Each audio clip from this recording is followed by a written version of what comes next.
Fidelis joins us now from Istanbul. And Fidelis, this situation in DRC seems to be getting steadily more volatile. Yes, with the way things are actually running out at the moment, no one can predict what will happen next, because the opposition is not accepting any plea to abandon their street protests. The people don't seem, seem to listen to the president, to remain calm and wait until 2018. And then the president is not saying anything in terms of backing out of his plan to remain in office until 2018, which actually complicates issues, because officially he's no longer the president of the country, even though he's constituted a 74-man cabinet and appointed a prime minister to be able to steer the ship until 2018 April, when next round of elections are expected to be held.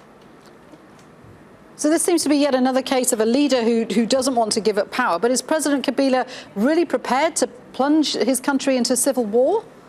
Well, that's the question so many people have been asking, because he's been in power since 2001. He came into office when he was 29. He was part of those soldiers who actually, rebel lead fighters who actually assisted the father, the former president who was assassinated, Laurent Kabila, to upstage former dictator Mobutu Sese Seko. So now people are saying that why would he want to further plunge the country into crisis? Because the country is already battling, militias, rebel groups in the northern part of the country who have been fighting the government since 2001 when he took over government. Some of them are people who were actually even fighters loyal to his late father. So right now, with the political crisis, do they even have the military might to be able to contain, the crisis, and also be able to contain the crisis created by the militia groups who are fighting for control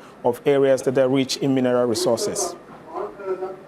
Yeah, and what about the region? I mean, how destabilizing is this? How closely are DRC's neighbors watching this situation? It's actually something that is worrisome to even the neighbors, because almost all the countries bordering DRC are in crisis. Talk about Central African Republic, Sudan has its own, crisis. You have Rwanda, you have Burundi, you have, almost all of, even Uganda, where the leader, Museveni, has been in office for almost 30 years, and people are also really worried.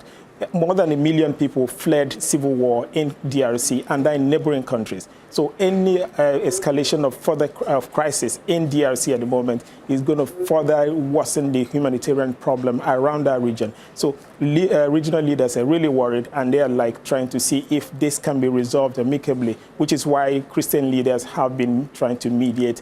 But nothing so far seems to make Joseph Kabila change his mind.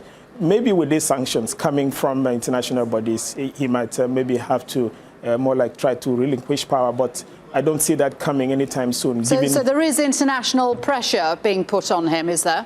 Yes, some countries like Germany has already talked about withdrawing certain assistance to the country, and more are likely going to come, because most of their programs are run based on aid and support from the international community. And if this support is withdrawn, it will further put pressure on him. But whether he will succumb to that or plunge his country into crisis is actually what remains to be seen. Fidelis, thank you for that. Fidelis Emba live for us from our studio in Istanbul there. Now, the